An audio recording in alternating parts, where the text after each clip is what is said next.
selamat datang kembali di analisis mingguan dari Exness. Data pekerjaan bisa dikatakan adalah data yang cukup penting belakangan ini, dikarenakan data pekerjaan yang dirilis belakangan ini, terutama di minggu lalu, di awal bulan ini, terlihat bahwa data yang dirilis adalah data-data yang penting dan juga angkanya cukup mengejutkan. Minggu lalu data ketenaga kerjaan yang dilaporkan terlihat sangat baik, di mana dari data non-farm payroll yang diumumkan, angkanya hampir mencapai 3 kali lipat dari angka yang diperkirakan oleh konsensus. Dan bahkan data ini hampir mencapai 2 kali lipat dari data yang dirilis di bulan lalu. Hal ini tentunya memberikan indikasi adanya perbaikan ataupun pemulihan dari sisi non-pertanian, yang mana merupakan sektor yang dominan di Amerika Serikat. Tentunya pemulihan ini bukan berarti serta-merta ekonominya langsung pulih, namun ini bisa saja dikarenakan adanya penambahan ketenaga kerjaan ataupun penambahan karyawan yang terjadi di akhir tahun akibat Natal dan Tahun Baru dan juga oleh adanya Imlek di bulan Januari. Sehingga bisa saja kenaikan ini adalah kenaikan sementara yang mana terlihat dari data-data sebelumnya yang merupakan data-data musiman.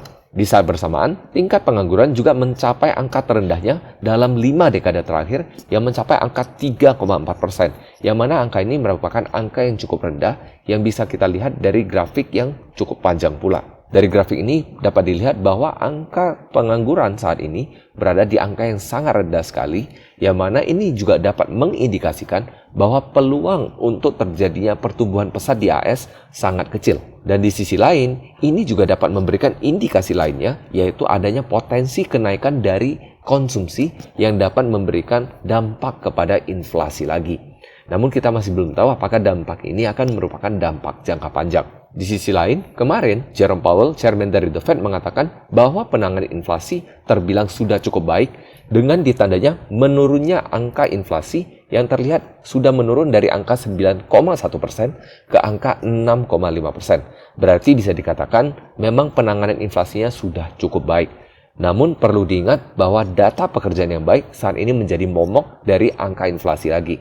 Sehingga beliau mengatakan bahwa mereka punya PR tambahan lagi, yaitu untuk memantau secara dekat dari angka data pekerjaan ini ataupun data ketenaga kerjaan ini. Apabila data ketenaga kerjaannya membaik sangat signifikan, maka ini tentunya dapat mempengaruhi dari kehokisan dari si The Fed sendiri. Artinya kalau misalnya data pekerjaan membaik signifikan, ada kemungkinan kenaikan tingkat suku bunganya menjadi agresif kembali. Dikarenakan adanya ketakutan dari angka ini menekan angka inflasi lagi, yang menyebabkan angka inflasi bisa naik lagi. Sebagai tambahan, data pekerjaan yang paling dekat yang akan dirilis adalah data Initial Jobless Claim yang akan dirilis malam ini. Dari data yang sudah dirilis minggu-minggu lalu, terlihat bahwa data ini cenderung ada penurunan, sehingga dengan adanya tren ini dapat diperkirakan bahwa yang berikutnya juga akan menurun.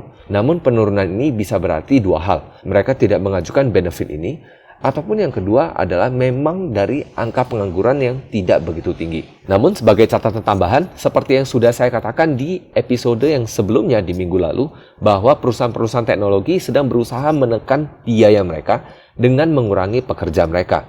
Dengan begitu, ada kemungkinan angka-angka ini akan terrefleksi di data pekerjaannya atau di data ketenaga kerjaan dalam beberapa pekan ataupun dalam beberapa bulan ke depannya. Dari sudut pandang teknikal terlihat bahwa dolar indeks baru saja memantul dari angka 102 yang mana terjadi di minggu lalu. Kemudian dengan pemantulan ini, harganya sempat menembus ke atas puncak terdekatnya di angka sekitar 102,8 dan saat ini harganya bergerak di sekitar 103,5. Dengan adanya kondisi seperti ini, maka ada indikasi akan adanya potensi pembalikan arah dari dolar indeks. Sehingga apabila dolar indeks mampu turun menguji kembali kisaran angka 102 hingga 105 dan berhasil memantul dan tentunya harus menembus ke atas 104, maka ada peluang harga dolar indeks untuk kembali ke kisaran 105 hingga 105,5.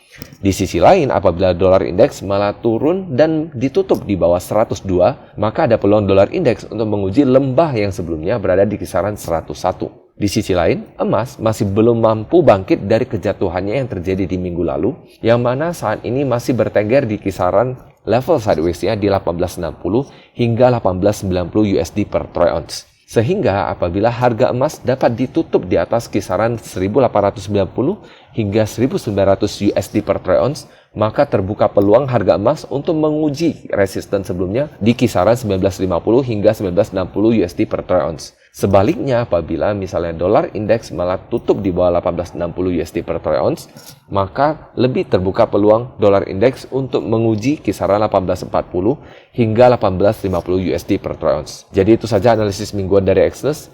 Ingat untuk selalu menjaga risikonya dan sampai jumpa minggu depan.